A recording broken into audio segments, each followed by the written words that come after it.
Scuba Obsessed, the weekly podcast. We talk about all things scuba diving, from cool new gear, to places to dive, and scuba news.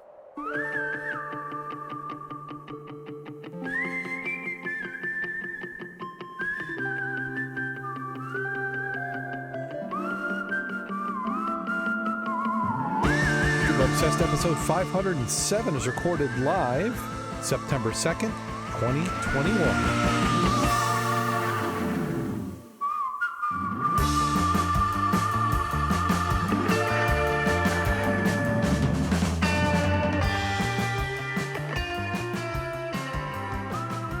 Welcome back to Scuba Obsessed. I'm Darren Jolson, coming to you from the southwest side of the great state of Michigan. And I do love this time of year. I have to say it's probably one of my favorites. Sometimes I just don't know. So welcome back to Scuba Obsessed. I'm Darren Jolson, coming to you from the southwest side of the great state of Michigan. We're joining me this week. We have Mack, the dive mentor. How you doing today, Mack?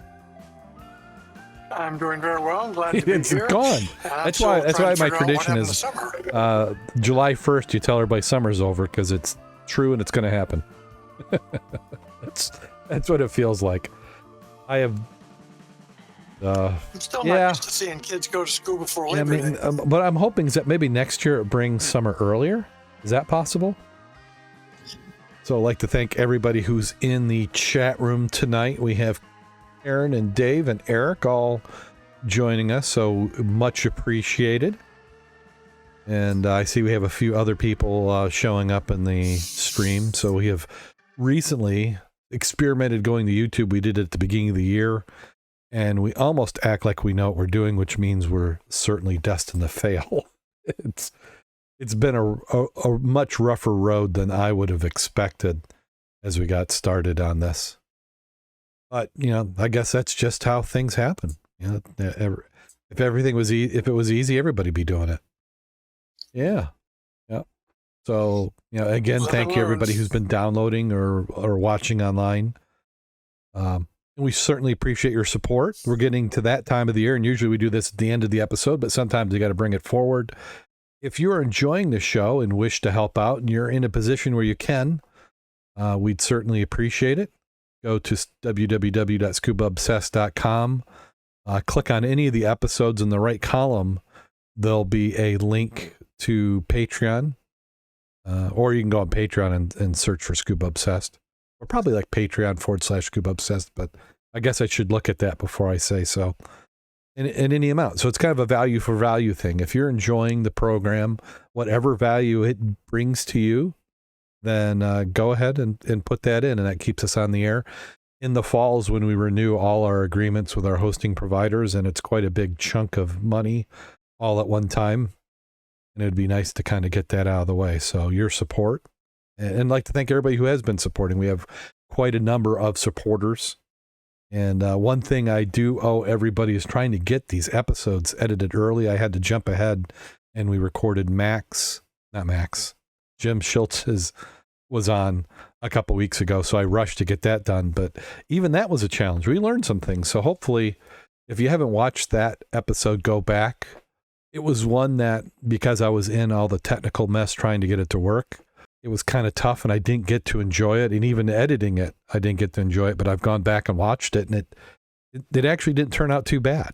So if you like seeing side scan sonars, learning a little bit about wrecks, and that's the thing, is when I'm recording, it's like I'm doing so much I can't really absorb what's there. So I get stuff listening at going, did somebody say that, or did I say that? It's interesting the things you can pick up.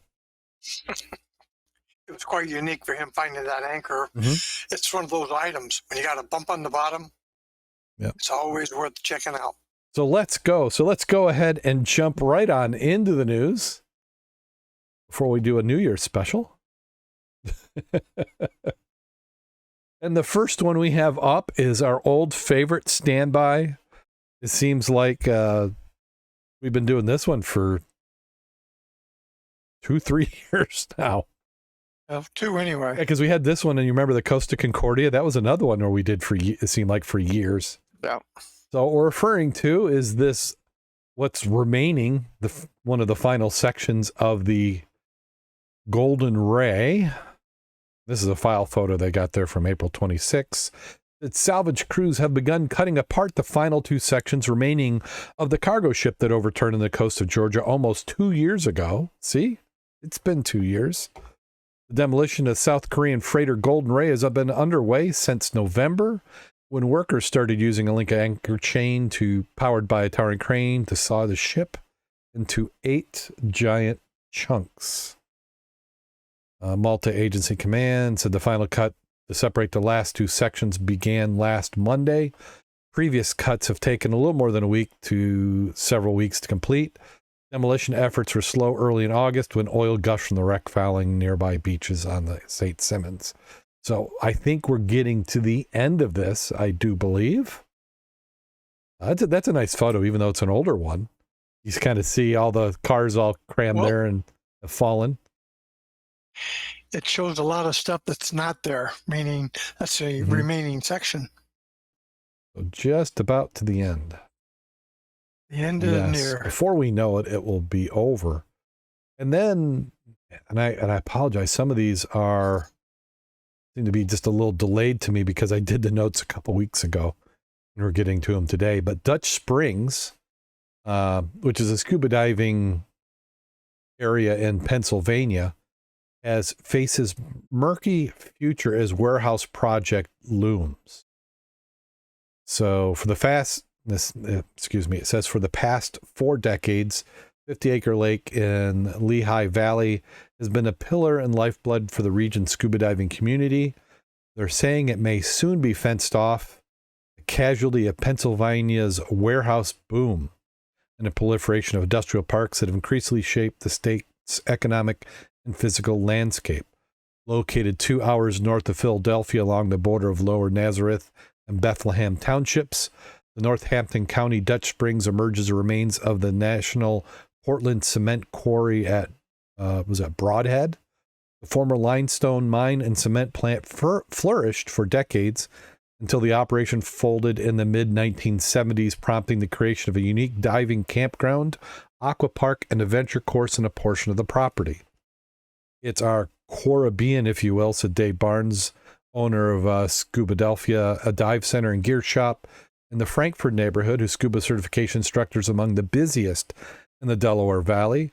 Spring fed from an underground aquifer, the flooded quarry has served an idyllic lake and training grounds for generations of professionals and recreational divers, with depths reaching 100 feet in some parts. Dutch Spring is a Northeast primary location for dive centers to conduct certifications and hold other outings to keep scuba community connected and growing. Along the floor of the quarry, there are a number of sunken vessels, structures to explore, including Philadelphia trolley car, once used in the nation's bicentennial celebration. They make it sound like that was so long ago. Maybe I'm showing my age, but I vividly remember the bicentennial. And what are we approaching? 250 years now? Won't be too long. That was 1976 was the bicentennial. Yeah, I said sunken school buses here, airplanes, jets. There are a lot of different attractions that new divers love. That's very exciting for somebody who's never seen that before. When you take them to an airplane assessment or jet or a trolley, it's a park for divers. That's very cool. So, they're talking about all the stuff. It looks to be a great location in the area to go diving. And for a man-made quarry like that, they have 100-foot depth. That's nice.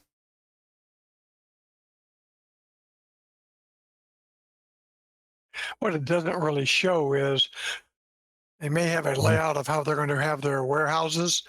Is it possible they could coexist? There's no kind of pictorials to show what it is aerial and what they're going to be doing and why part of the and we won't read the whole article. We got the links in the show notes, so you can go to it. And I looked at 3 other articles, and this is the first one where everybody's kind of like, oh, it's terrible, we're losing the quarry. But the people who are putting in the warehouses don't want the quarry. they had to buy all the property. So they're trying to figure out how, because if they know, and they've admitted in other articles, that if they were to just, shut everything down, build their warehouses, they're not going to keep people out of here. That's what they're concerned with. They're concerned with people jumping fences, getting in somehow. So what they're trying to do is work out deals where this could still stay open. And one thing was to give this quarry portion to the city or township, and there was some concerns that the township's like, we don't have money to do anything with this. We unless somebody's going to come up with a way of funding it, we can't take it on. Yeah. It's a very good article for people to take a look at also, especially if you've got a quarry of your own that you frequent. Could something like this happen? It certainly could, because this is it was a retired concrete place, and it looked like it ended up becoming a fairly nice resort area. I mean, I've seen some overhead shots, and it looks like it's done pretty well. But something that can make more money for whoever happens to own the property is what's taken over. A 300,000 square foot industrial building, which is not super giant. I mean, that's kind of one of the buildings I'm in now, which, yeah, it's big, but it's not insanely so. To me, when you get up to the 1 million square foot where they start becoming giant. An average Walmart Supercenter is going to be over 100,000 square feet. So just to kind of give you an idea of size, but they need to build them somewhere, and there's probably some incentives for using what could be brownstone property. But yeah, they really don't want the water part, so they're looking for ways to deal with this. Like I said, one of it was working with the local jurisdictions to see if they would take that portion. And maybe the other, that they have to slice it up and make some sort of commercial entity that can manage it. Did you take a look at the flyover? Not this time. Video? I have in the past. I'm looking at it right now, and it's like there's a park and a place, and I'm trying to figure out where they're going to put this warehouse, because there's some huge buildings all around where the access point is for the divers. Where did you see the flyover? Was that in this article? Really confused. It's called DutchSprings.com. WWII. Okay, so I'm not going to try to I'm post going to take a look at it and we'll see. It's worth looking at. It's a nice picture. Oh. Then you can see the park area, and that's why I'm trying to figure out where they're going to put the house, because there's a lot of stuff around that. This in frame. So this is from the. Yep. So that's their website. So DutchSprings.com. And this is going to be a YouTube video. So if the next part of it is us talking how great the video was, is because YouTube slapped our hands. And I'm going to mute this. Are you hearing the sound? Hopefully you weren't. Yeah. You shouldn't hear mine, but they might in the chat room. Muted so it. I've Fine. I don't hear yours. I've muted it. Yeah, they're saying the lag's back. So I think it's going to be fine when in the recording. I think it's YouTube doing its thing. So here's the flyover. You know what I think they're doing is I think they're going to lose. You're going to lose. Wow, it's. Oh yeah. Oh yeah. This is very well developed. With inflatables. Yeah. So where are they going to put the? Well, one of the proposals I saw, they were going to be able to leave part of it, but I think some of the shore properties are going to end up going away. Because that right there, this first part, you could get 300,000 in that. I want to do it again. See what we've got. So You're coming like on the right side of that. You've already got some warehouses. There's the old concrete plant on the right. Boy, these jump cuts people like to do. And that's the same brand of the inflatables that they've got there in South Haven. Yeah, see right there you could. I think that's where one spot's going to be, right there and right there again. And then you see property on the right side. It could be, because one of the things they talked about deeding the water and then like another 10 acres, and that would be for the park. But they're using much more than that now. So you'd be sacrificing that. Is that concrete plant still active? It seems like that would be. Of course, it's expensive probably to rehabilitate that, tear it down, but. Yeah, it'd be interesting to see what they come up with, and by now they could be. I haven't looked at the articles for about a week or so, but that's kind of sad for Dutch Springs. Hopefully it comes out to where diving can remain viable. And the thing with diving is the more other activities you have there, I think the better it is for the sport.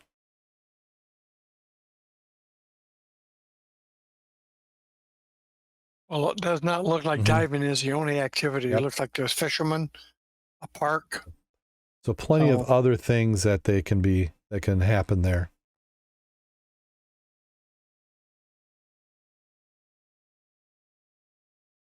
And so of course I'm pretty sure this is the article that everybody can't wait for. So yeah, sometimes when I'm searching for articles, a common thread comes up, and this is snakes having sex with scuba divers was this week's theme. So venomous sea snakes are trying to have sex with scuba diver, as study finds. Researchers in Australia found that large venomous sea snakes known to approach scuba divers might not be looking to harm the humans. Instead, they're probably interested in mating. The olive sea snakes who swim towards divers could be experiencing misdirected courtship responses, according to a study published this week in the Journal of Science Reports. Rick Shine, a professor at McIntyre University in Sydney, and his co-authors found instances of snakes approaching divers was most common during the species' breeding season between May and August, and most of the snakes who approached humans were males.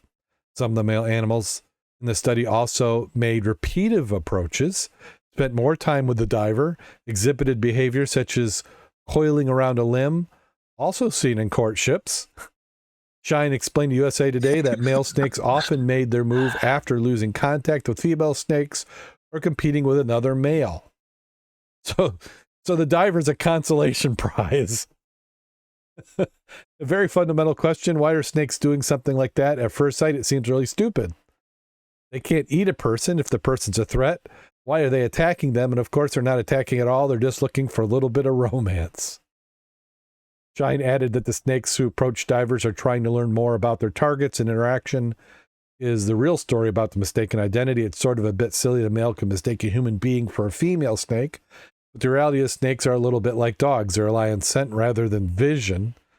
Female olive snakes can grow approximately 6 feet, according to study. Male snakes of the species are typically smaller. Snakes are venomous, but they're rarely aggressive enough to bite humans while underwater. These things are deadly. They're highly venomous, but if you just hang there in the water and wait for them to check you out, it will rapidly work it out that they're not interested and it'll go away. So they say it's not you, it's me. Is that what the snakes do? Research is based on data collected from 94 and 95 by Tim Lynch, co-authored the study. What's 95?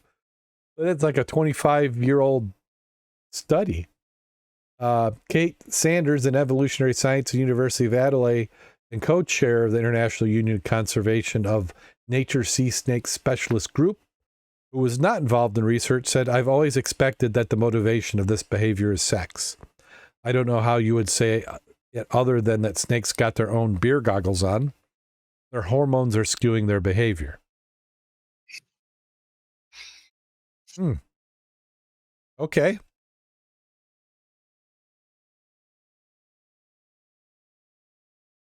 I personally wouldn't like to have those anywhere near me. I'm kind of just in case. Open to not run into one.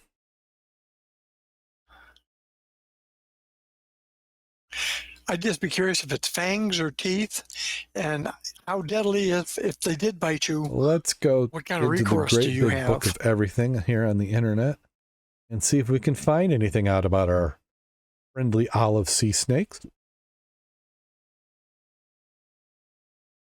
So we're going to go to Wikipedia, or if Wikipedia disagrees with your mother, Wikipedia is correct. Conservation status. Yeah, this doesn't help me out at all.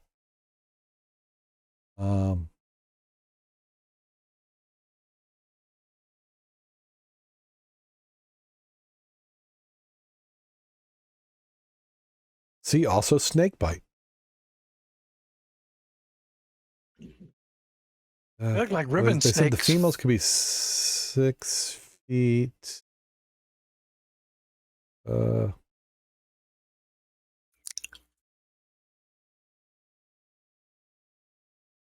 like it where it says most commonly found in Australia, can be found to 230 feet, can grow to 6.5 feet long, and can be underwater for 2 hours. Natural predators are sharks and osprey. Live on the coral reefs, including the Great Barrier Reef. So it feeds on crustaceans, fish, and fish eggs. It uses venom to incapacitate its prey. The snake in particular has venom that contains enzymes which break down the prey from within for easier digestion. The venom also affects both muscles and nerves of the prey. Drop for drop, it's the most toxic sea snake. Oh, there you go. The snake usually hunts in coral reef areas, searches for food by poking its head into crevices. I don't recommend humans do that. Creatures usually stay out from the open water hunting ground. They don't say much about humans. Well, the divers are not the only ones that are in jeopardy. Another one from the U.S. News, MSN. It gets the quote as sexually frustrated sea snakes mounts man's paddleboard. So kayakers and paddleboarders are also in jeopardy. Well, and then that just tells you that the average man isn't that much more sexually attractive than a board. So. Or like some women are, they're nothing but snakes anyway, so birds of a feather. Okay, I think we just got about 4 thumbs down on that. So how about we go to something not involving snakes molesting people? I kind of think that maybe when I went to school, I had the wrong summer camp. So Lake Erie Shipwreck Camp. Students discover a treasure trove of science. They can pile into inflatable rafts on the rocky shore of Kelly's Island.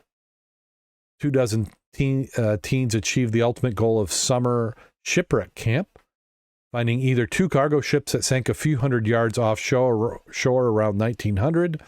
The remotely operated vehicle will maneuver around the lake bottom to take video of whether parts of the ship remain.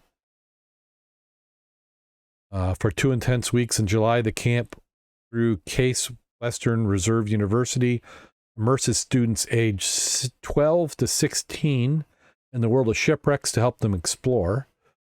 Leading up to the trip on the lake, students learn how waves work. They taste of scuba diving, learn about searching for debris, artifacts, worked in teams to build several ROVs. They hope to guide around the remnants of the ships. Shipwreck Camp is a thinly veiled exposure to Great Lakes science and technology, said James Bader, executive director of Gulfin STEM Center, which runs the camp, and we don't hide it very well. On this day, they have ridden a bus for 80 miles west of the campus, taking the ferry to the island. Hopefully, the culmination of that work, the goal of seeing the wreckage of either the scow W.R. Hannah, which sank in 1886 with a load of stone, or the steamer Venture, which sank in 1903 with a load of lime. Both sank a few hundred yards off Kelly's Island, a little over 4 square miles and about 4 miles from the Lake Erie shore. A total of 9 ships are known to have sunk around the island. When the search even this close to shore could be difficult and unsuccessful, even with GPS coordinates and the well-researched wrecks. Even on the best day, I really don't know how visible the wrecks are, so I don't know what their chances are. There's not a lot left of either wreck. Who knows what's happened the last year with sediment and silt? It's a true adventure. And then they go on, again, got links in the show notes. But that sounds like a great program. I don't believe Absolutely. when I was in school there's anything like that, or my parents hid it from me. They didn't. It's like, no, you're not going. But very cool. That ROV looks like they spent some time putting that together.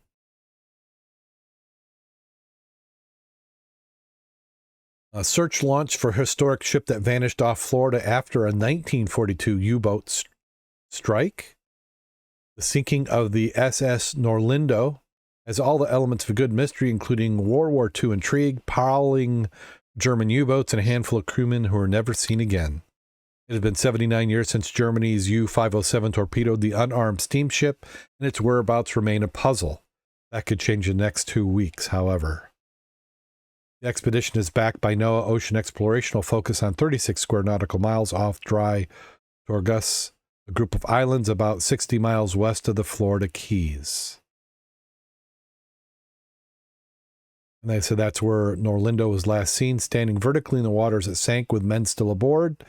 As a first armed Allied casualty of the German U-boat campaign in the Gulf of Mexico during World War II, Norlindo is historically significant, potentially eligible for nomination National Register of Historic Places. Marine archaeologist and team member Malene Demore told McClatchy News. The shipwreck is also a war grave and represents the final resting place for men and her crew. If the team finds a wreck, it intends to keep the location secret from the world, NOAA Ocean Exploration reports. Oh, gosh, doesn't that get you riled up? Yeah, I don't... So, do we open the debate on hiding numbers? I mean, you put the effort in, you get to decide, but I believe NOAA is publicly funded. So are we okay with them taking our tax dollars and then finding something and saying, oh, no, we won't share that? Yeah. Well, of course, it's government. Yeah, they got the money. Well, they want your Yeah, money. I don't know if I'm too happy about that. They put that, so World War II war grave, that's what it takes?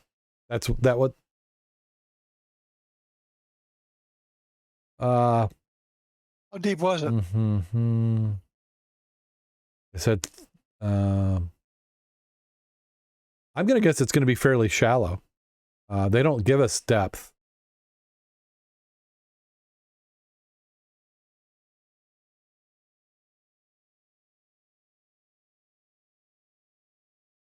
I was trying to get some information on the boat to see what vintage it is. I think that's a 1939 boat.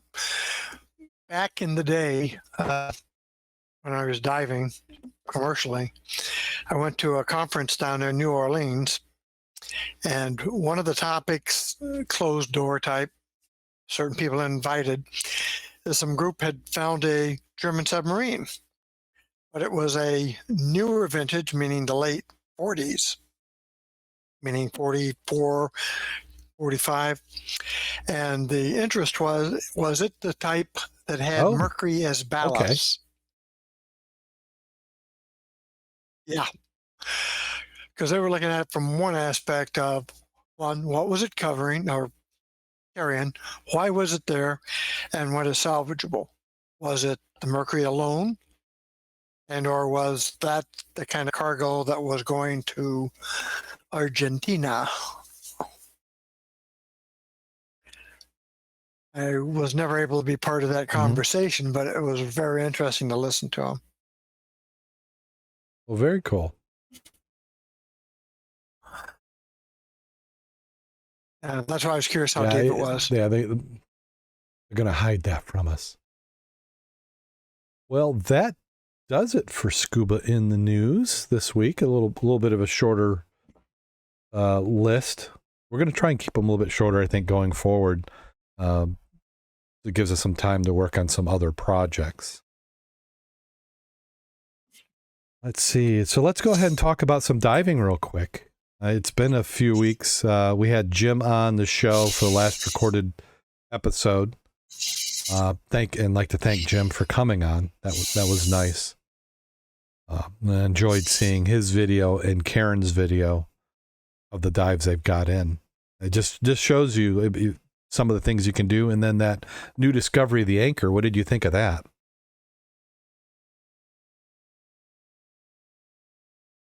If you look at the side scan shot and then you find out what it actually is, that really should give you the enthusiasm that when you're out there scanning on Lake Michigan and you get those big bumps on the bottom, they're worth making a note of. So and it'd have been worth somebody taking some time and stopping in and saying, yeah, I want to see what that is.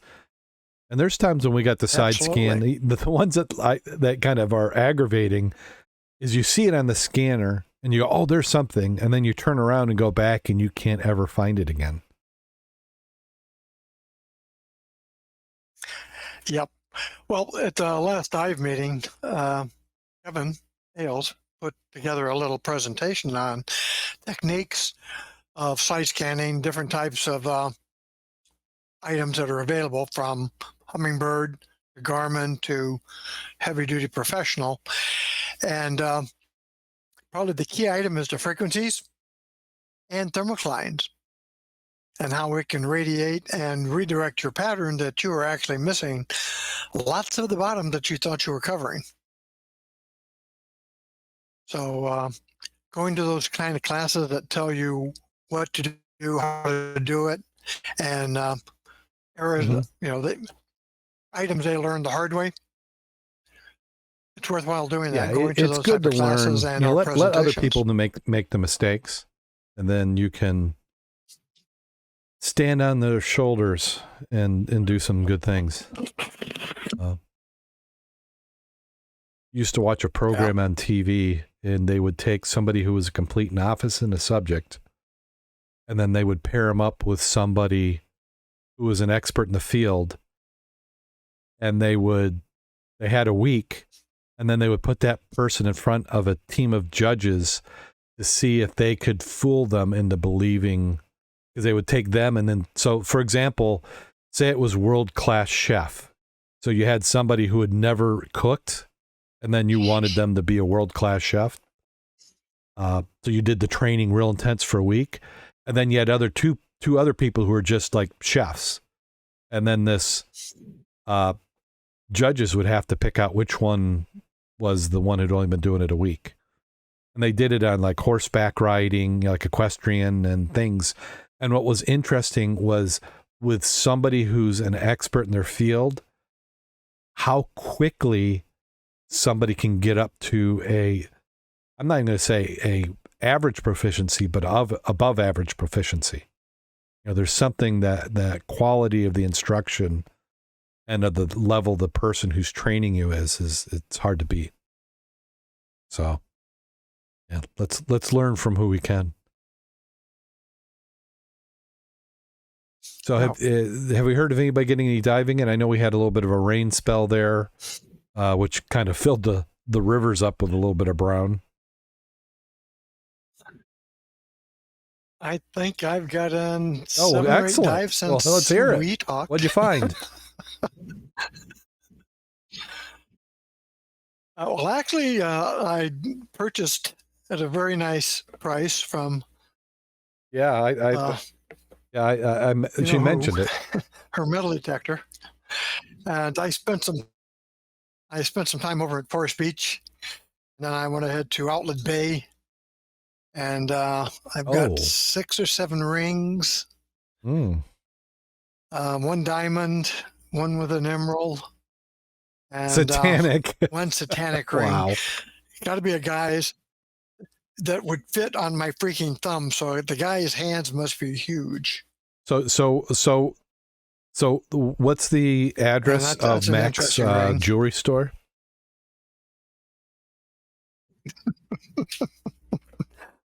Well, remember, I don't really stand much of a chance for that for anything I metal detect, because the wife gets the diamonds, the elder gets the silver, the younger gets the well, I take that back. The elder gets the gold, younger gets the silver. I get all the copper, and they said that's only fair because there's so much more copper I get than the diamonds, gold, and silver. Uh, Now yeah, that's I think true, but that's value-wise, I really think you're terribly missing skewed. out a little bit.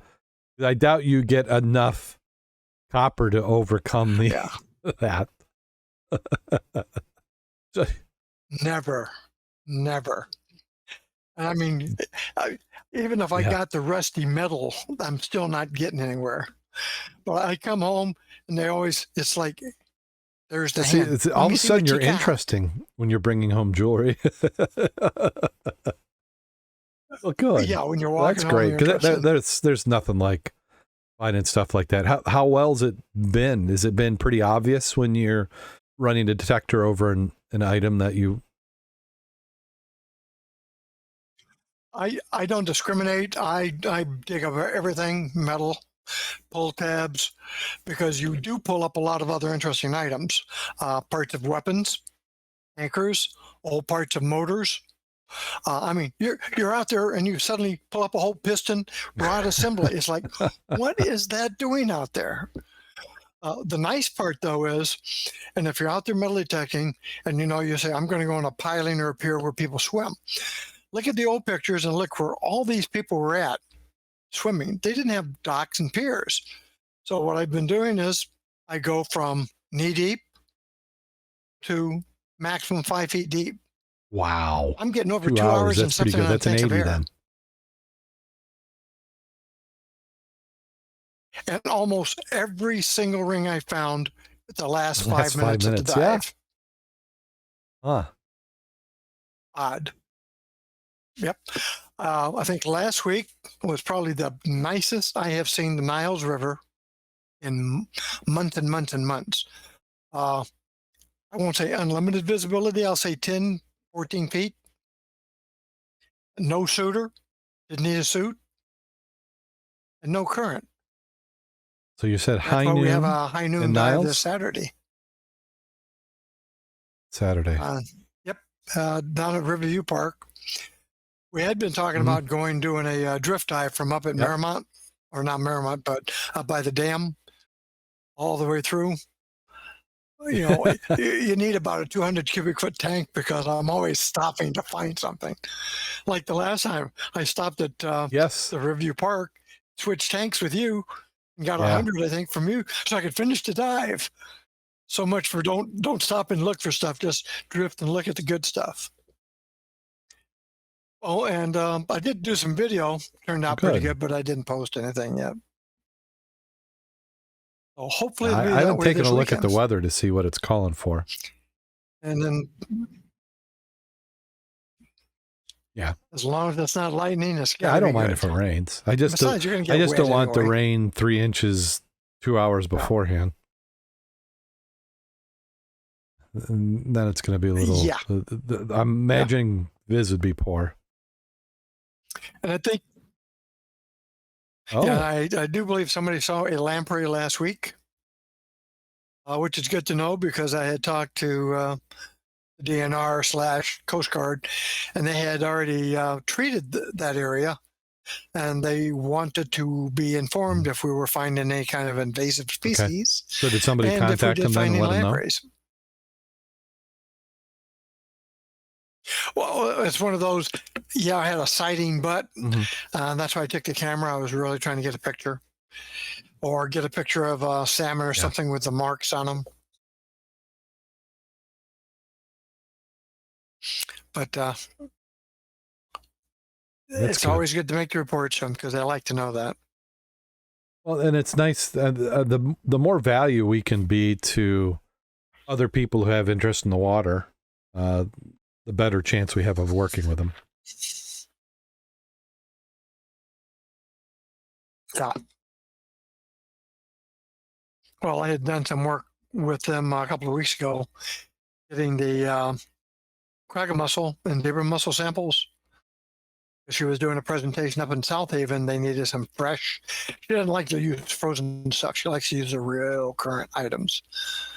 So she takes them home, serves for the plankton, feeds them so they're aggressive. And Really? See, I was kind of wondering when tell. I had heard about it, what they were doing with them. Yeah, well, did you see the picture I posted a couple of years ago? I went to the one up at, they have an air show at Waterville. She was there because that's where kids come, where's the airplanes. So they did the presentation with lampreys. So I'm up there holding 2 lampreys like this. It's like the kind of stuff I don't want to find in the water. Yeah, well, that's. I mean, it's right on the cheek. I can see how about that the now. forehead? It's a hell of a hickey. Yeah, right there. Or an eyeball. Ooh, there you go. That'd be a bad spot. Remember, we don't have sharks. Yes. Yeah. Well, yeah, what I want to do, and I was hoping Jim would be available, but I think he wants to go up north, is, that little special area we found about 5 years ago that you haven't been back since. Oh, yeah. Yeah. Has it been 5 years ago? Oh, yeah. It's been 5 years. Because I remember the 2 big boats that I'd found back there. I want to go back if it's going to be good viz, see if I can get some videos of those big boats. And you saw the pictures of the shoreline canoe, didn't you? So yeah, Karen was saying the river was great. I got caught some current, ended up past the railroad bridge. Yep, Jim. I think Jim went down there to give her some assistance to get back. I'm not sure. I think she had the more keepers. He's forever bringing back the damn heavy stuff. I mean, she had 2 big anchors. Yeah. One was a homemade, looked like a disc like this. Must have weighed 30 pounds. So she's always bringing back that kind of stuff. Last time I think we had one of those, I'm watching her come in trudging like, what the heck is she doing? She had a freaking motor. So she's got a motor under here, dragging her other stuff. Die hard. Okay. Well, I mean, God, the last summer of, not the last summer. What I'm trying to do is correct myself, because I always like to feel that Labor Day is like the last week in the summer, but I know it goes longer. But mentally, that's the summer holiday season ends in Labor Day. So nice 3-day weekend for many people. Be able to get some stuff going on. Yeah, we had a request for doing another dive on Monday because of that. Yep. Some of the SAS group wanted to come down and hit the river, especially since it's been so nice. So they said, please post. Yeah, so it'd be I nice don't to know have some people maybe from who we don't normally get to dive with.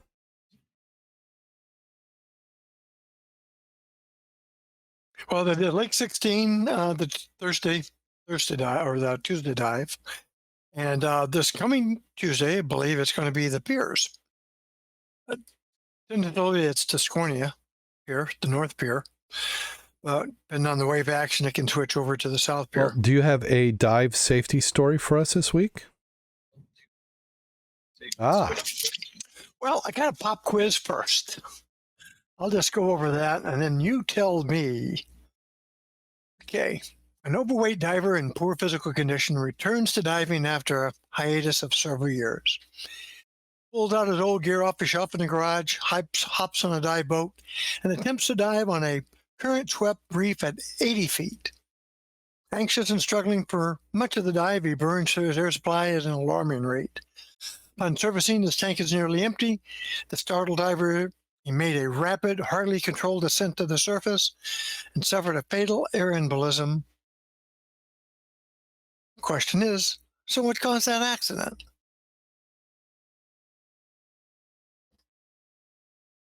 Well, there's 4 general reasons that account for many dive fatalities. And when I mentioned that scenario, if somebody was looking at it and you said, well, what caused it? It says everything he did. There's no one item that did it. It was everything. And any one of them could have resulted in the same fatality. So basically, if you said A, meaning answered all of the above in the scenario composite of the accidents, it's really a composite of accidents found in the annual report from DAN, Diver Alert Network. It illustrates fatal dive accidents often have multiplied and have complex root causes. While each accident may be different, and some of them occur in an instant, most accidents can be representative as a chain of multiple events that lead to deadly outcome. Removing any link from that chain may change the outcome. Based on a general look at dive fatalities around the world, there are 4 general contributing factors that lead to fatal dive accidents. And number 1 is poor diver health. Almost any pre-existing medical condition or health factor can affect a diver safety. Common examples being overweight, heart disease, high blood pressure, breathing difficulties, temporary or chronic, general lack of fitness, pre-existing injuries, dehydration.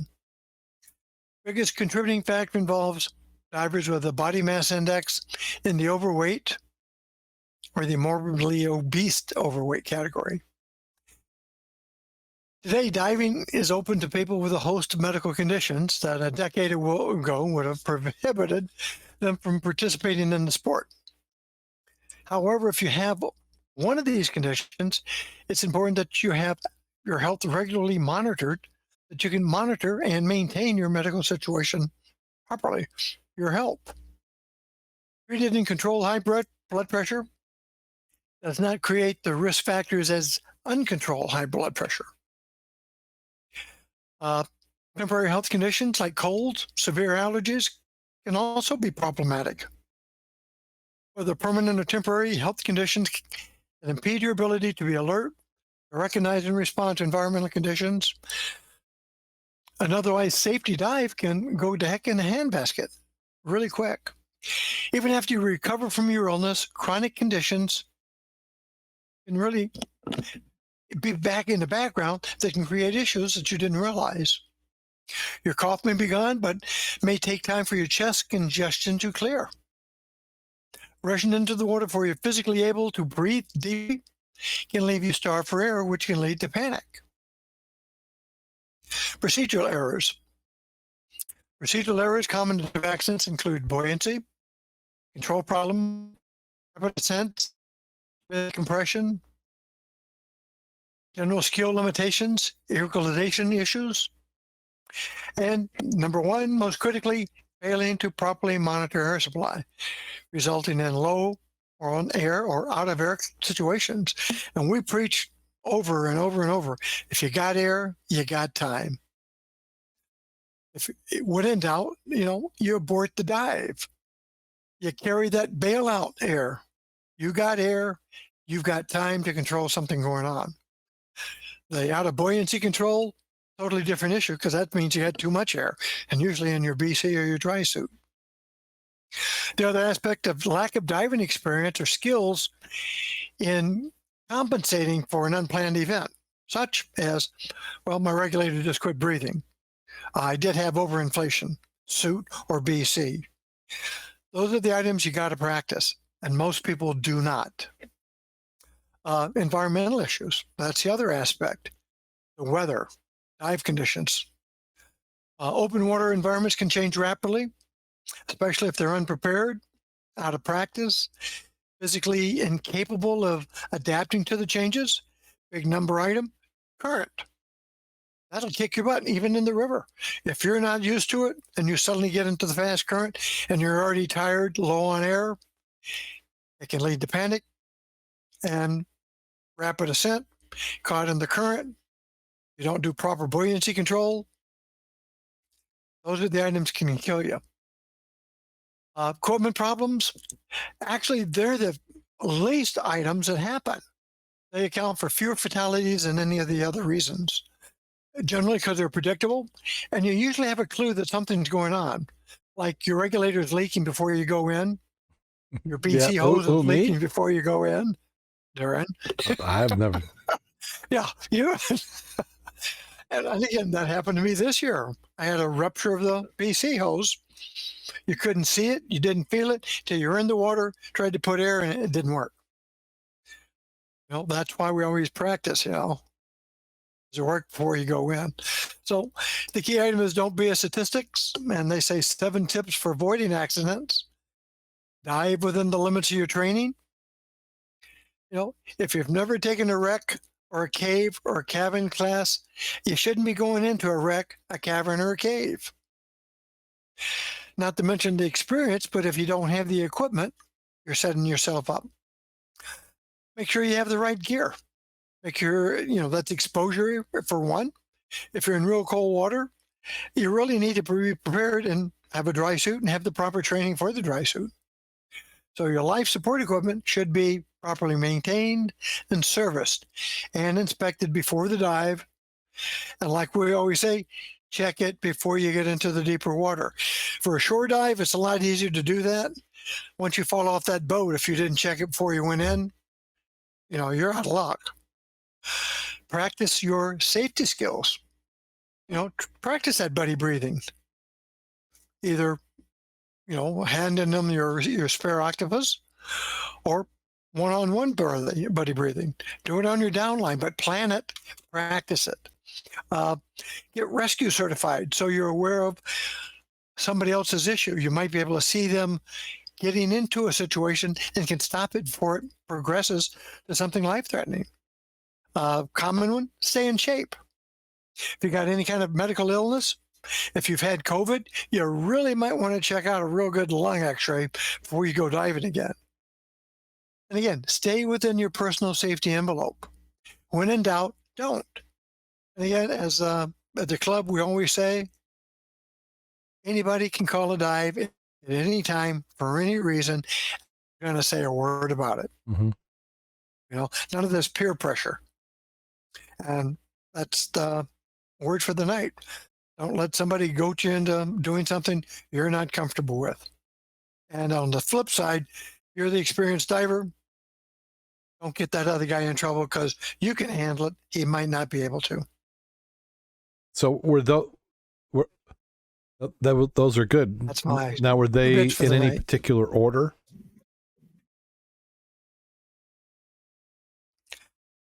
They were not really. The key item was, again, the gear was not generally it. It was physical fitness of the individual and getting into a situation they were not prepared for, meaning environments they're not trained for, and fast currents, unexpected currents, and something happened that created another chain. Because the one thing is, if you're going to have a health situation and then stress or activity or something else makes it worse, then you're going to discover it when you're scuba diving.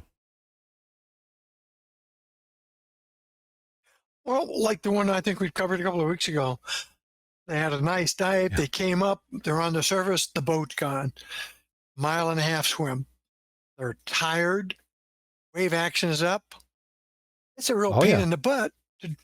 You've swam with your We've done the swim of shame. your tanks out of air. It's like, that's not a lot of fun.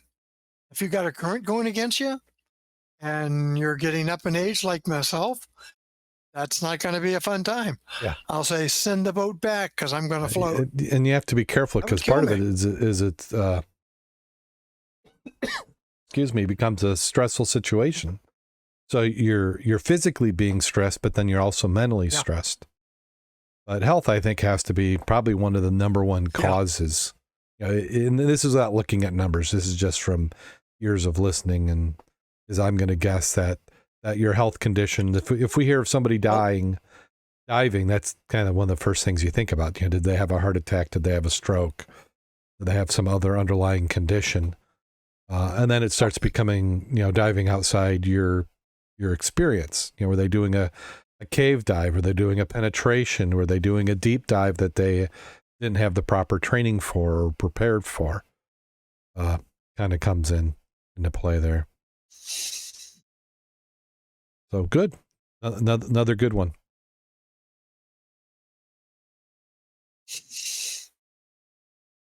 Well, the funny thing is, it's items we see all the time, especially with newbies.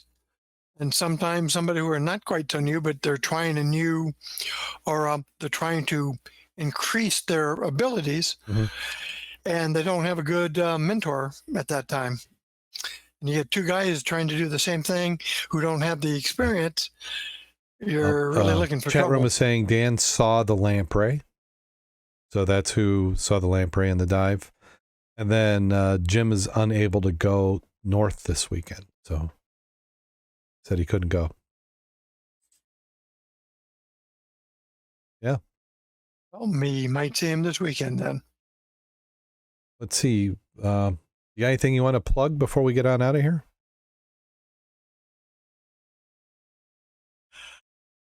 Not really. Club meetings coming back up again, so at least we now have a place to meet. Down at the Benton Harbor Airport, they're in the lobby. If we have a smaller group, we adjourn to a different room so we don't have quite the echo. I think we may be having Okay. T-shirts.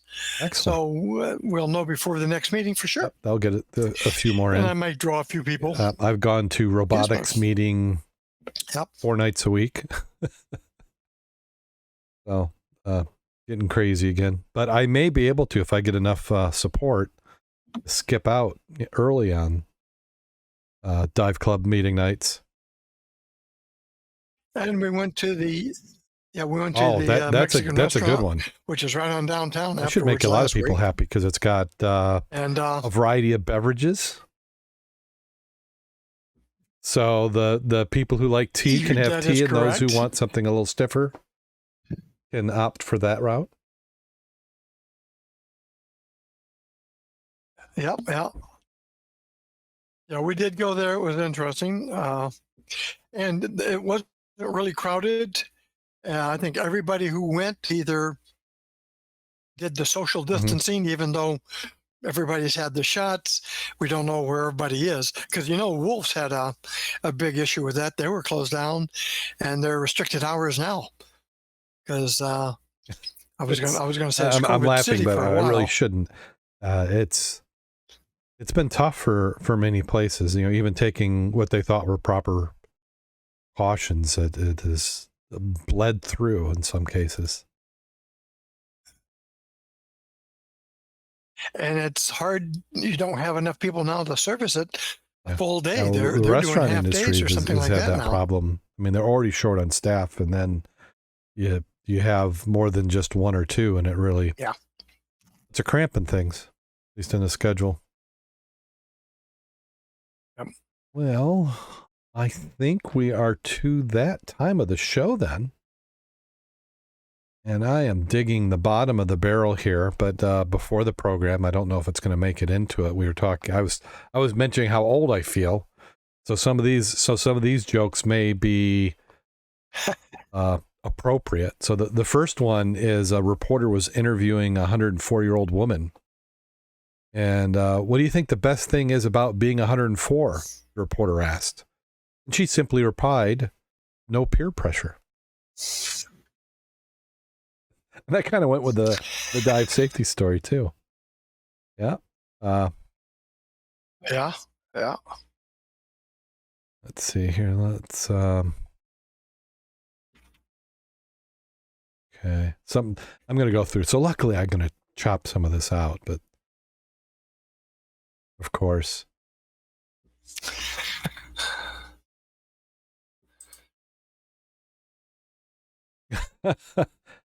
Here's one.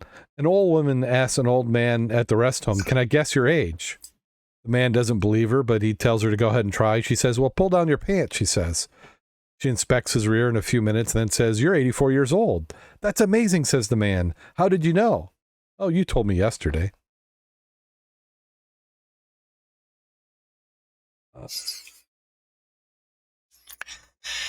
Maybe, or just dirty old woman? as part of a research project.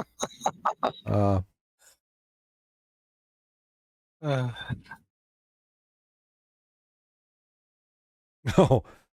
boy asks his granny, "Have you seen my pills? They were labeled LSD." His granny replies, Forget the pills. Have you seen the dragon in the kitchen?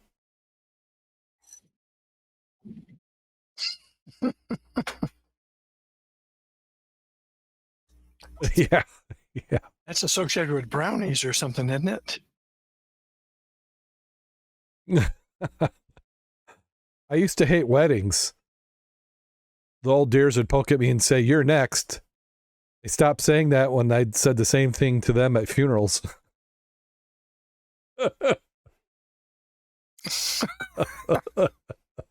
So on that note, you go out there and get wet. And stay safe.